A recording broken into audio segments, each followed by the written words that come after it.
Bismillahirrahmanirrahim. Wa arkanul khutbataini sareng ari pirang-pirang rukun khutbah dua.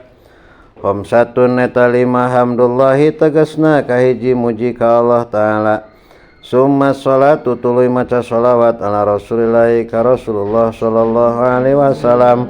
Walabduhuma jeung ari ucapan atawa lafad itu hamdulillahi summa sholah muta'ayyinun eta anu tangtu sumal wasiatu tuluy wasiat bitaqwa ku taqwa wala yata'ayyanu jeung teu narima tangtu naon lafduha ucapan itu wasiat ala sahihi netepan kana kaul sahih wa qiraatu ayatin jeung maca saayat fi dahima dina salah sahijina itu khutbatain wa du'a'u jeung kalimana ngaduakeun lil mukminina pikeun jalma mukmin lalaki wal mukminati jeung pirang-pirang mukmin awewe fil khutbati dina khutbah asaniati anu kadua wa yustaratu jeung disyaratkeun naon ayusmi'a yen meredenge saha al khatibu khatib arkanal khutbati kana pirang-pirang rukun khutbah li arba'ina ka 40 jalma tan akidu anu narima jadi bihim ku itu arba'in naon al jum'atu Jumat. Rukun khutbah kabehanana aya 5. Nu kahiji muji ka Allah, hamdalah hamdulillah. Kaduana maca sholawat, lafadna tangtu kudu mutlak muji, kudu mutlak sholawat. Anapun dina segat nama bebas, sehingga dina segat nama bisa ku masdar sapertikeun alhamdulillahi, maka alhamdu eta segat masdar. Atawa make fi'il madi hamidullah umpamana. Atawa ku mustaq sapertikeun ku isim fa'il ana hamidullahi, menang gitu oge.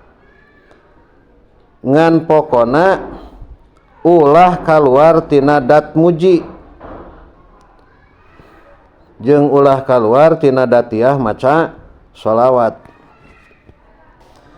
Min haitsu maddatihima tegasna tina sakira-kira datiahna itu hamdulillahi wassalat ay maddah teh substansi.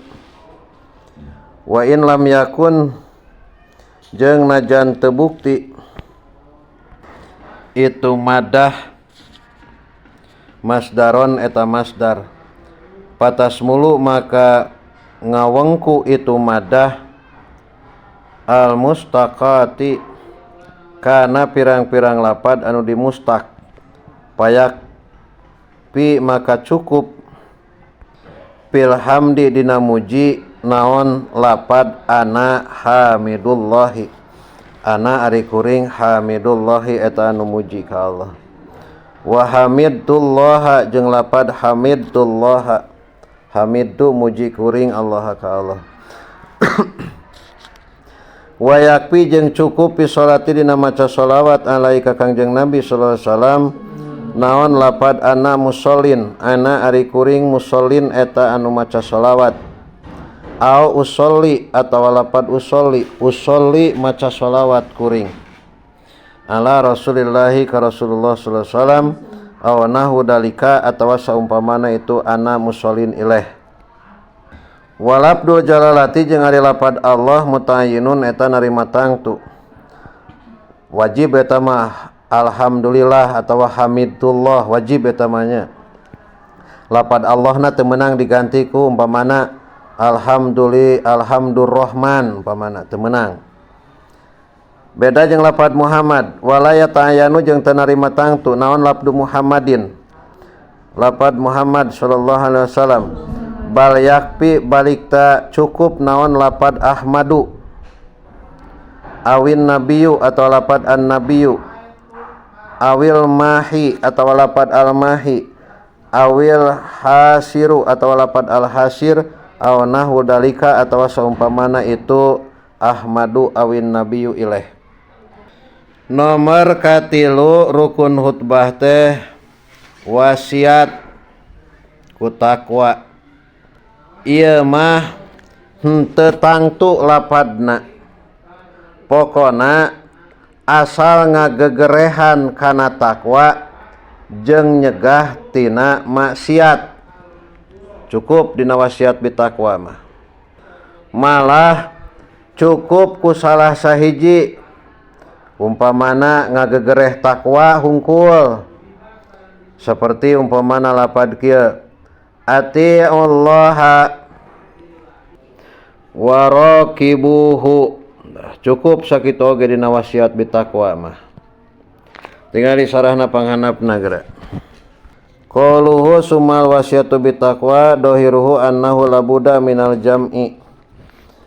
Ari dohirna itu qauluhu annahu eta saestuna kalakuan labuda misti minal jam'i tina ngumpulkeun bainal hasi antara ngagegerehan ala taati kana taat wa jajri jeung nyegah anil maksiati tina maksiat. Li anna taqwa karna saestuna taqwa imtisalul awamiri eta turut kana pirang-pirang parentah wajtinabun nawahi jeung ngajauhan pirang-pirang panyarek. Walaisa jeung lain ieu qauluhu kadalika eta tetap seperti itu labuda minal jam'i. Bal yakfi balik tak cukup naon ahaduhuma salah sahijina itu hasi anit taat wa jajri anil maksiat. Ala kalam Ibnu Hajarin netepan kana dawuhan Ibnu Hajar wa tamada saha Ar-Ramli annahu saestuna kalakuan labuda eta misti minal hasi tina ngagerehan ala taati kana taat wala yakfi jeung teu cukup naon aliktisaru ngawungkulkeun ala jajri kana nyarek anil maksiati tina maksiat. Jadi nu disebut cukup teh cukup kana ngagegerehan kana taat tungkul.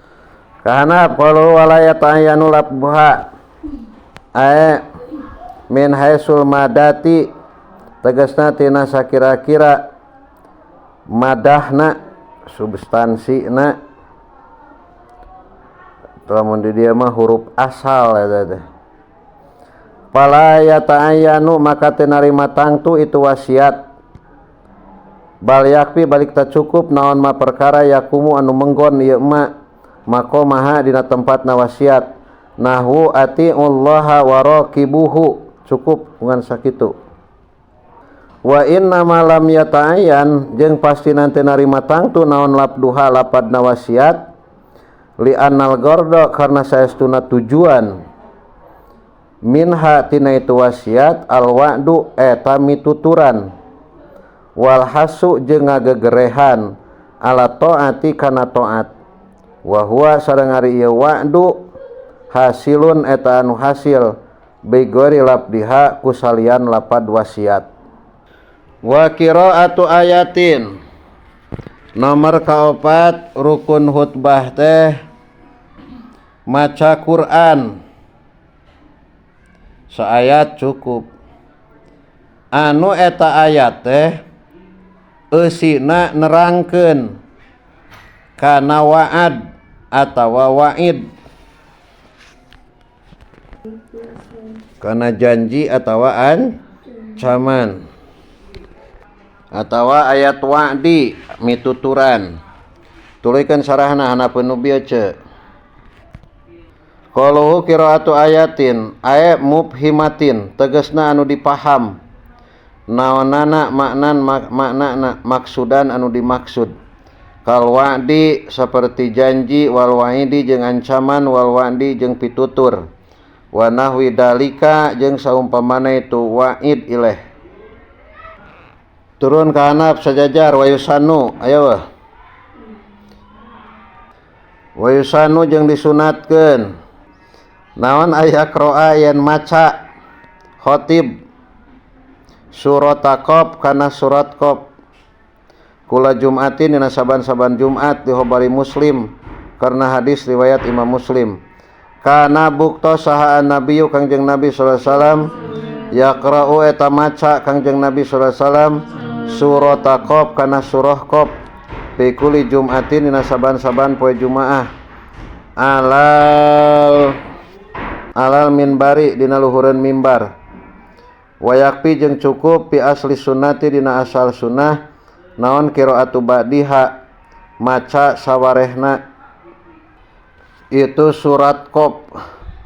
Walau lam yuhsin jeung lamun teu bisa alus, gambaran teu bisa alus teh katalar si khatib sayan kana hiji perkara minal Qur'ani tina Qur'an ata tah ngadatangkeun khatib bibadlil ayati kana gaganti ayat min dzikrin nyatana tina dzikir au doain atawa doa. Pain ajaja maka lamun apes khatib wakopa tah cicing khatib biqadriha kalawan ukuran saayat wal kalamu haitsulam yujad wal kalamu jeung ari pembahasan haitsulam yujad eta sakira-kira teu dipanggihan sahaman jalma yusinu anu ngaluskeun ieu man ha kana qiraah goerohu salian itu khatib lamun eueuh deui teu naon. Qalu fi dahima patakfi maka cukup itu qiraatu ayatin fil ula dina khutbah kahiji aw pisaniati atau dina khutbah kadua wal aula jeung ari khutbah kahiji aula eta leuwih utama litakuna supaya bukti itu qiraatu ayatin fi muqabalati duai eta tetep dina ngabandingan ngaduakeun lil mukminina ka mukmin wal mukminati jeung mukminah pisaniati dina khutbah kadua payasulu maka hasil naon at-ta'adulu silih adilan bainahuma antara itu khutbatain. Maca Quran saayat teh menang dina khutbah kahiji menang dina khutbah kadua nganu leuwih alus dina khutbah anu kahiji supaya banding jeung dina khutbah kadua sabab khutbah kadua aya doa gitu. Wal khamisu jeung ari nu kalimana rukun khutbah teh ngadoakeun ka mukminin mukminat. Taya mah khusus dina khutbah kadua. Cek tadi ge beda jeung maca Quran. Maca Quran mah bisa dina khutbah kahiji, bisa khutbah dina kadua ngan afdolna maca Quran dina khutbah anu kahiji supaya ngabandingan ngaadilan kana khutbah nu kadua sabab khutbah nu kadua aya doa. Ningali qauluhu wa du'a'u aya teu tina qauluhu wa du'a'u lil mu'minina wal mu'minat lima jajar kanap aya wa yusannu jeung disunatkeun naon ad-du'a'u ngaduakeun li sultani ka sultan ka raja bi ainihi kalawan datiahna sultan doi pun anu lemah wala yajuju jeung teu meunang naon waspuhu nyipatan itu sultan bisifati kalawan pirang-pirang sifat al-kadibati anu bohong al-mustamilati anu ngawengku alal mujajapati netepan kana omongan anu teu bukti illa lidoruratin kajaba karna madarat kama qalahu kana masa Ibnu Abdissalam. Wa isanu jeung disunatkeun naon adu'a ngaduakeun li aimatil muslimina ka pirang-pirang imam muslimin wa wulatil amri jeung ka pamarentah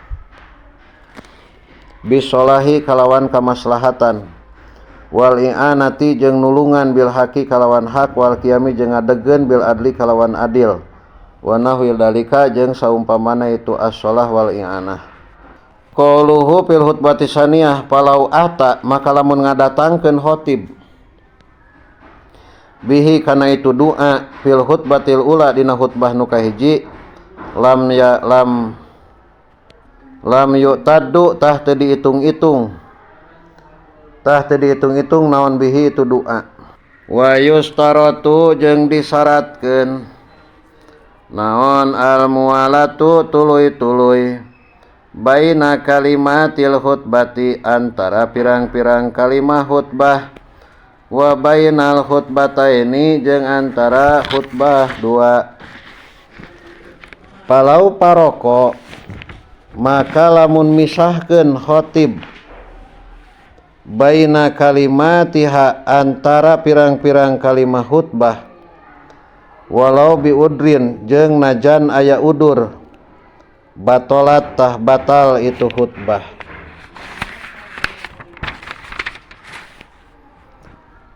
Disyaratkeun kayaknya memeh kadinya tadi sakedik deui ce wa yustaratu ayusmi al khotib luhureunana. Jadi syarat khotib kudu meredenge kana sakabeh khutbahna nya. Eta omongan khutbah khotib kudu kadenge ku 40 jelema. Jadi si khotib kudu narikeun kana sorana gitu. Ayeuna wa yustaratul mualah. Malah disyaratkeun deui si khotib kudu tuluy-tuluy antara huruf-huruf khutbah. Tegasna antara kalimah khutbah eta teh kudu mualah. Kudu tuluy-tuluy antara khutbah kahiji jeung khutbah kadua. Jadi nu kudu tuluy-tuluy teh hiji antara huruf-huruf khutbah kudu tuluy-tuluy, antara khutbah kahiji jeung khutbah kadua ge kudu tuluy-tuluy. Pokona kudu tuluy-tuluy. Kecuali kaselang ku diuk antara dua khutbah. Sehingga lamun kapisah antara dua khutbah sanajan aya panguduran maka tetep eta khutbah dihukuman batal.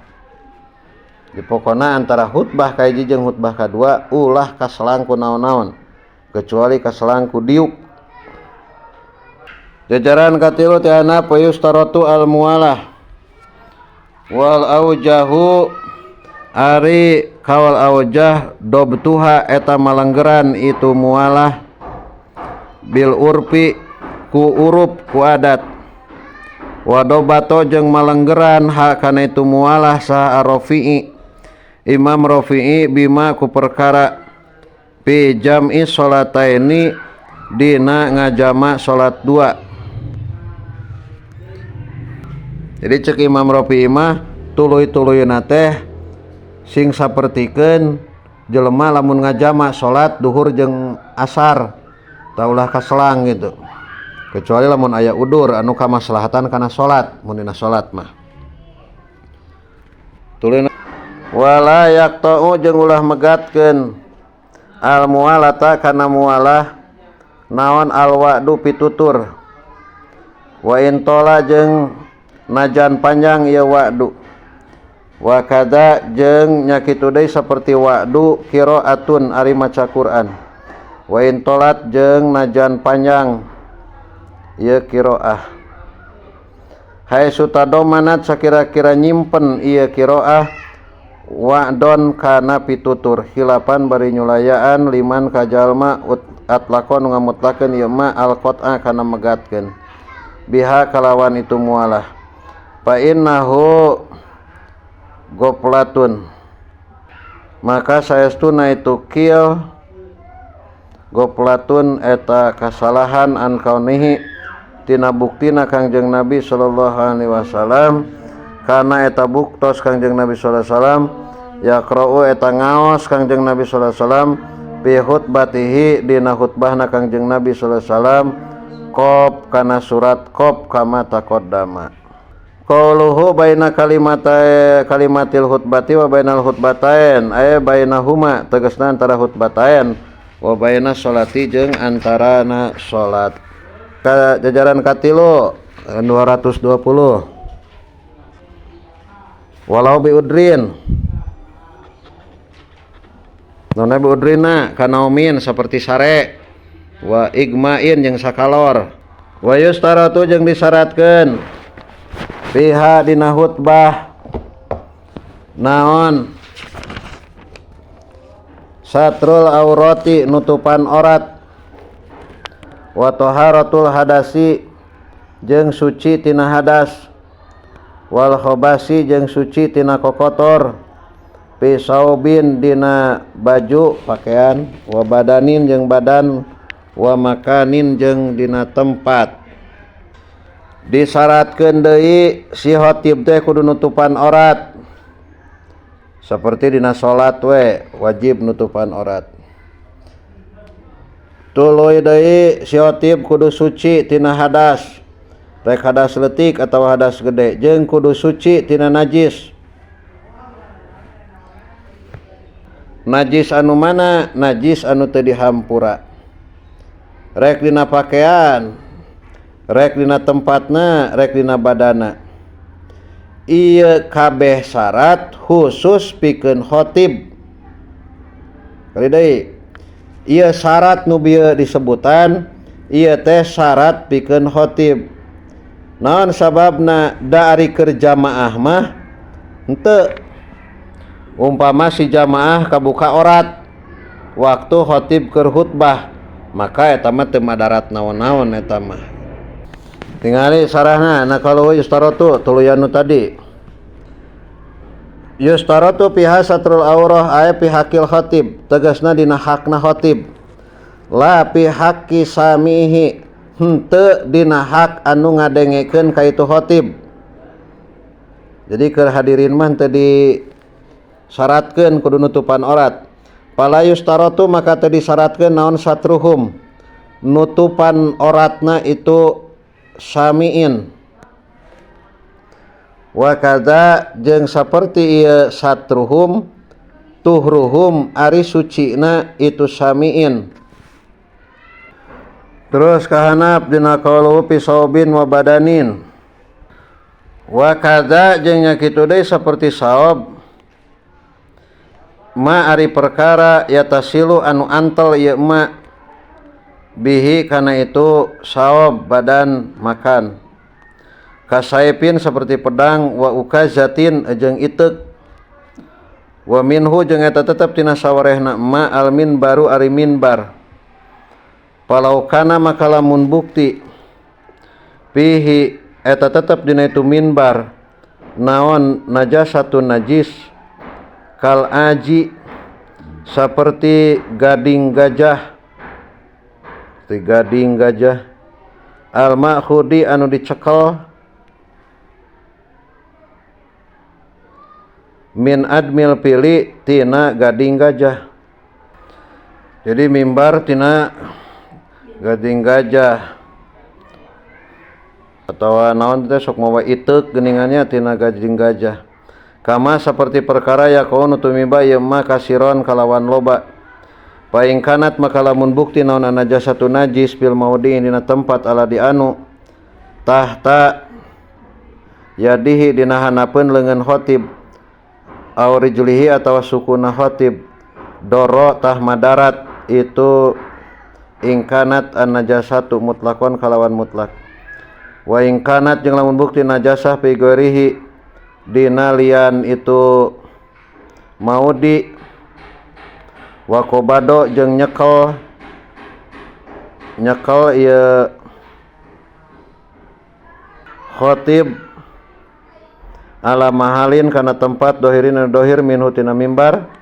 Paing kana maka lamun bukti itu goer yan juru eta narik ieu goer bijarihi kalawan narikna itu mahal, doro tah madarat itu yan jiru aidon deui. Wa illa jeung lamun teu itu yan jiru pala tah henteu itu doro. Wasalisu jeung ari nu katiluna min faraidil jum'ati tina pirang-pirang fardu Jumat ang tusolliya eta yen disolatan itu Jumat bidomi awalihi ari tusolli eta tetep kalawan domah mimitina itu tusolli. Rakaataini kana 2 rakaat pi jamaatin dina berjamaah tan akidu anu narima jadi bihim ku itu jamaah naon al jum'atu salat Jumat. Wa yustaratu jeung disyaratkeun naon wuku' hadis salati tumibana ieu salat ba'dal khutbataini dina sabada khutbah dua bihilapi salatil idi kalawan beda jeung salat lebaran.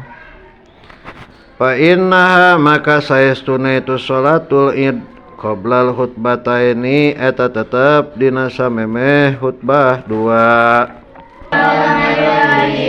Wa arkanul khutbataini sareng ari pirang-pirang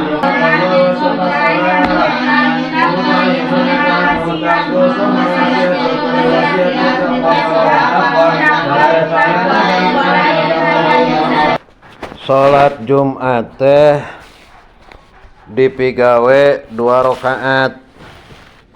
Itu syarat nomor katilu nya tina farduna Jumat. Tah eta 2 rakaat teh wajib berjamaah sarta jalma-jalma anu kaasup tan akidul Jumat. Saha tan akidul Jumat teh nu kamari teh lalaki merdeka anu mustaotin ya geuningan. Malah eta salat teh dipigawena dina sabada khutbah 2. Beda jeung salat Id. Ari salat Id mah salat heula tuluy khutbah. Baheula ge salat Jumat teh pan kitu. Ngan ayeuna mah salat Jumat teh khutbah heula tuluy salat. Tiraha mimitina tinu kamari di logat teh tina cerita waktos Nabi nuju khutbah aya Dahyah al-Kalbi teh. Ingat teu? Qalu fi jamaatin aya walau fi raqatil ula jeung najan dina rakaat anu kahiji pakot tungkul. Walau shollu maka lamun salat ahlul Jumat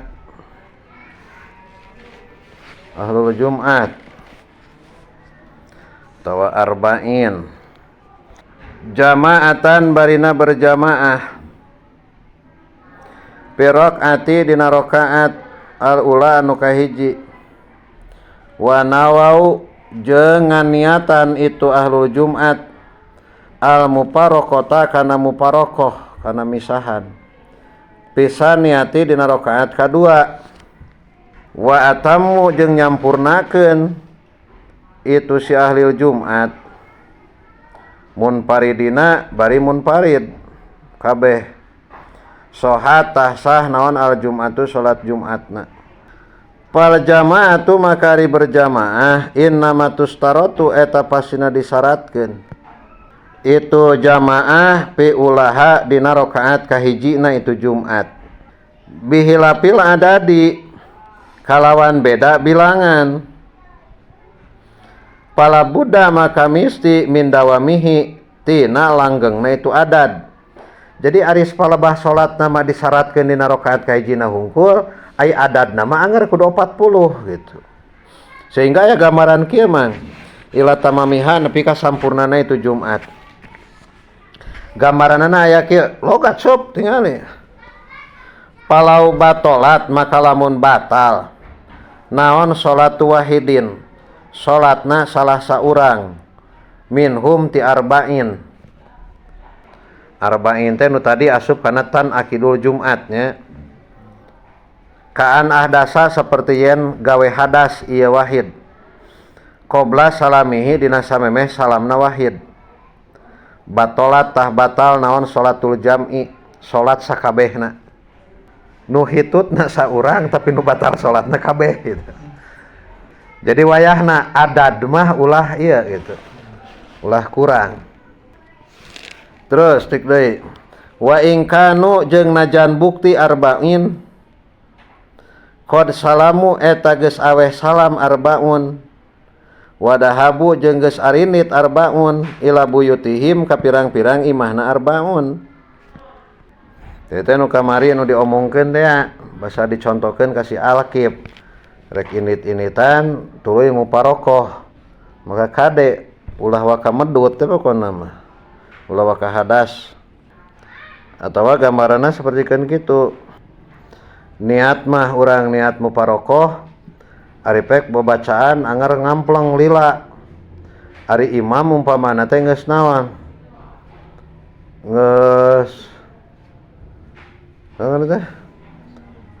Geus aweh salam geus naon? Malah sawarehna geus baralik. Urang hitut anu muparokoh sorangan teh gitu. Tanah sanajan geus balik eta teh wayahna batal Jumatna, kudu jadian deui eta teh salat Jumatna gitu. Wa bihaza jeung kulantaran ieu batolat salat yul goju ditarucingkeun itu da payuqalu maka dicaritakeun naon lana lapad lana eta tetep pikeun urang sadaya sahsun ari hiji jalma ahdasa anu gawe hadas sahos fil masjid di masjid pabatolat maka batal naon salatuman salatna jalma fil baiti nu aya di imah da aya tatarucingan kitu cenah. Jadi tatarucinganna teh hitutna di masjid batal salatna anu di imah. Wa hayatuha jeung ari pirang-pirang sunat hayatna itu Jumat. Wa sabaqo jeung geus ti heula naon maknal hayati maknal hayat. Arba'u hisalin eta opat pirang-pirang tingkah.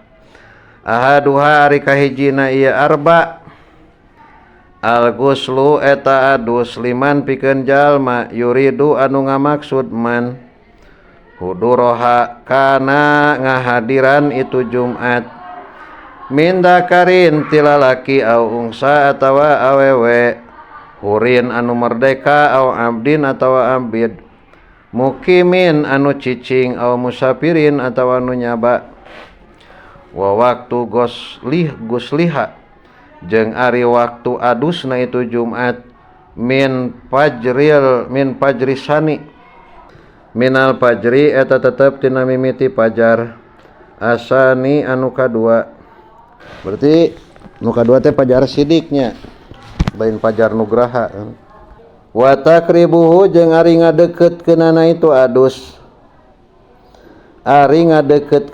adus min dihabihi tina initna jalma abdolu eta leuwih utama fa in ajaja maka lamun apes jalma an gusliha tina adusna itu Jumat tayammama tah tayamum jalma biniatil gusli kalawan niat adus laha pikeun itu Jumat. Sunat hayat dina Jumat teh aya opat. Hayat mah geus penjelasanana ti heula ngan bisi poho deui we. Ari hayat teh pagawean sunnah anu teu aya kawajiban atawa teu bisa ditamalan ku sujud sahwi. Tah hayat nomor kahiji sunat hayat dina Jumat teh nyaeta adus keur saha keur jalma anu maksud rek Jumat anu maksud rek Jumat teh mah rek lalaki rek awewe rek merdeka rek abid rek mukim rek musafir pokona mah saha wae jelma nu maksud rek hadir Jumatan maka keur manehna sunat adus. Iraha mimitina waktu adusna ti mimiti kaluar pajar sani teh pajar sodik. Ari anu afdolna adusna teh di mana-mana rek init kana Jumatan. Pamana rek init Jumatan jam 10 maka sunat jam 10 adusna. Rek init jam 11 adus heula. Kumaha lamun apes tina adus? Maka lamun apes tina adus sunat tayamum kalawan niat adus Jumat.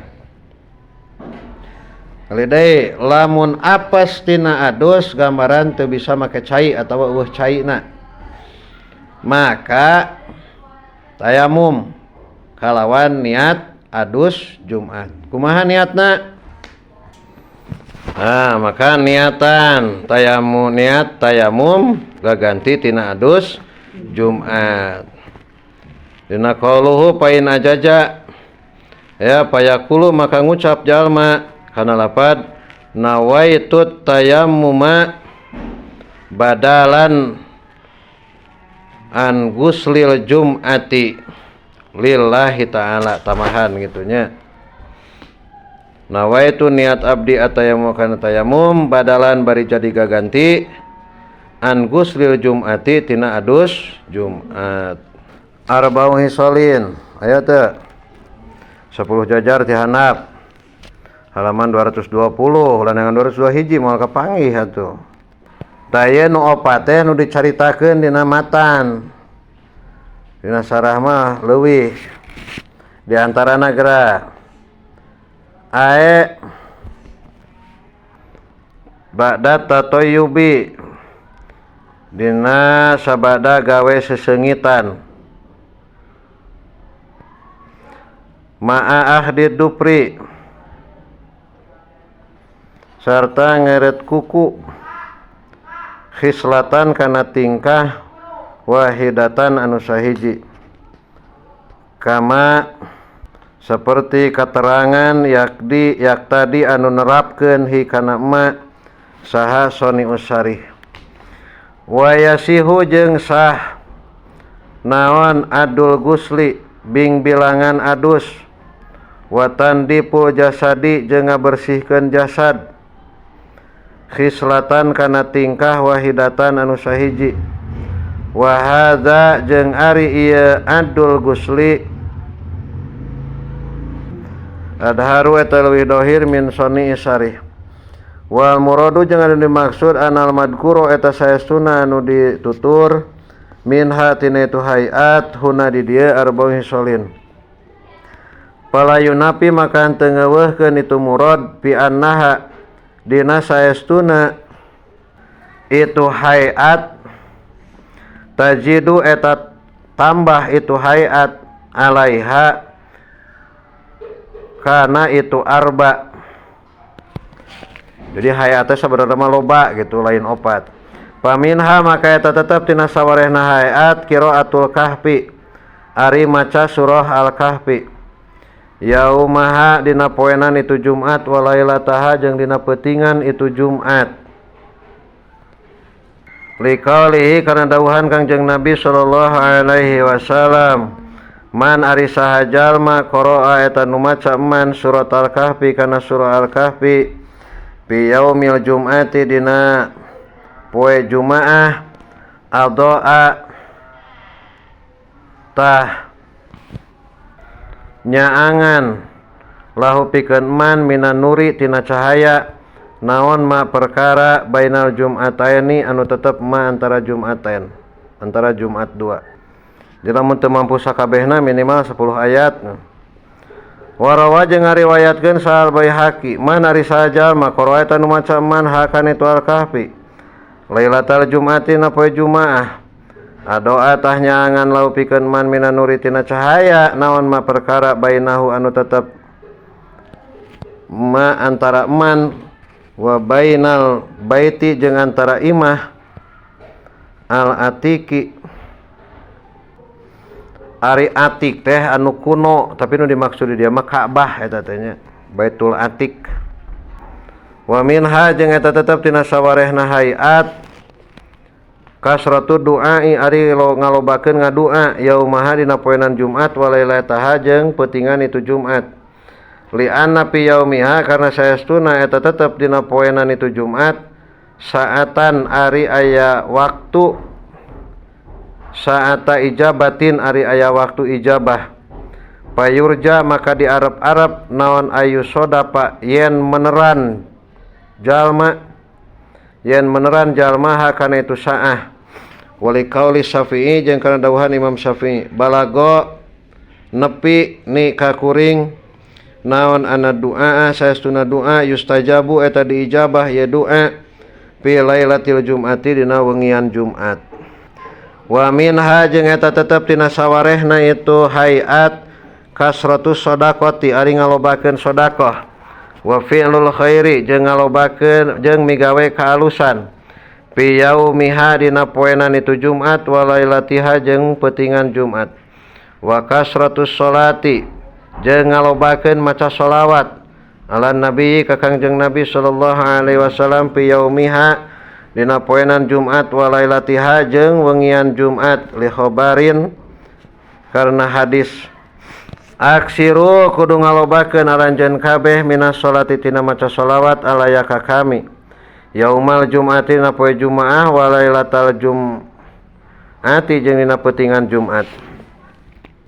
Paman maka saha jalma sholat nu maca sholawat man alaya ka kami sholatan kalawan sholawat kalawan hiji sholawat sholat tah maparin rahmat saha Allahu Gusti Allah alaihi ka jalma biha kalawan itu sholatan asron kalawan 10 wa ani bani Hurairah anna Nabiya sallallahu alaihi wasallam qala ngadawuh Kangjeng Nabi sallallahu alaihi wasallam man arisa jalma sholat anu maca sholawat man alaya ka kami yaumal jum'ati na poe Jumaah baina samanina kana 80 naonana marotan balikanana Gupirot tah dihampura lahu pikeun man naon dunubu samanina pirang-pirang dosa 80 naonana sanatan taunna wa minha jeung eta tetep tina sawarehna hayat at-tabkiru ari init isuk-isuk ilaiha menuju kana itu Jumat li ghairi imamin pikeun salian imam li khabari syaikhain man ari sajalma iktasala eta anu adus man yaumal jum'ati na poe Jumaah goslal jinabati saperti adus junub ae kagosliha tegasna saperti adus jinabah summaroha tuluy berangkat man pisaati na waktu al-ula nu kahiji pakaan nama koruba tah kaya kurban man badanatan kana onta waman jeung ari sajalma roha eta anu init man pisaati dina waktu asaniati nu kadua pakaan nama koroba tah kaya kurban man bakorotan kana sapi waman roha pisaati salisah pakaan nama tah kaya pakaan nama koroba tah kaya kurban man non teh kabsan kana doma gibas akrona anu tandukan waman jeung ari sajalma roha pisaati robiah pakaan nama koroba tah kaya kurban man dajajatan kana hayam jago al hadisa kudu nulikeun anjeun kana hadis amal imamu anapun ari imam payusanu tah eta disunatkeun lahu pikeun imam naon at-tahiru ngahirkeun init jadi si makmumah pertikeun urang jamaah ulah sok kapiheulaan ku imam eta teh gitu wasani jeung ari nu kaduana tandiful jasadi eta ngabersihan awak ngabersihan jasad bi ijalati rihi ku ngaleungitkeun ambe al karihati anu dipikangewa minhu tina itu jasad kasonanin seperti bau kelek payataato atuh ngagarap jalma ma kana perkara yujilu anu ngaleungitkeun ieu ma hu kana itu rih al karihah min murtakin nyatana tina wedak wa nahwihi jeung saumpamana murtak. Nomor kadua tina hayat Jumat teh ngabersihan awak ngabersihan badan ku cara ngaleungitkeun babauan ame-amean anu dipikangewa ame-amean nu bau seperti umpamana bau kelek leungitkeun ku reksona umpamana mun di dieu mah saperti ku cara make wedak, baheula mah wedak, make talak, reksona naon we lah nu sakira-kira matak ngaleungitkeun kana bau kelek. Tingali sarahna qaulu tandipul jasad. Tanqiyati tegasna ngabersihan itu jasad. Minadanasi tina kokotor walau min dakhilihi najan tina jerona itu jasad. Wa kadzalika jeung nya kitu deui saperti itu tandip yusanu disunatkeun naon tandipus siabi ngabersihkeun pirang-pirang pakaian. Wa hadhil umuru jeung ari pirang-pirang perkara la tuhtasu eta teu ditangtukeun ieu umur bil jum'ati kana Jumat bal tusanu balik ta disunatkeun ieu umur likuliman pikeun saban-saban jalma yuridu anu ngamaksud man huduro mujmain kana hadir tempat kumpul, huduro majmain kana hadir dina tempat kumpul min jami'in nasi tina tempat kumpulna jalma-jalma. Lakinnaha tetapina itu umur fil Jumat dina Jumat asyaddu eta leuwih banget naonana istihbaban disunatkeunana. Wa qala ngadawuh sal imamu tegasna Asy-Syafi'i radhiyallahu taala anhu. Sori Imam Syafi'i kieu. Man ari saha jalma nadopa eta nu ngabersihan man anu bersih. Man ari saha jalma nadopa eta anu bersih nadupa. Naon sawabuhu pakaianana man kola tasaeutik naon hamuhu kasusahna man. Waman jeung ari saha jalma toba eta anu seungit naon rihuhu ambeuna man zada tah tambah-tambah naon akluhu pinterna itu man. Mata krek ngaji teh mandi heula meh sarareungit meh tambah pinter tapi geus mandi ge anger nunutan mah euy.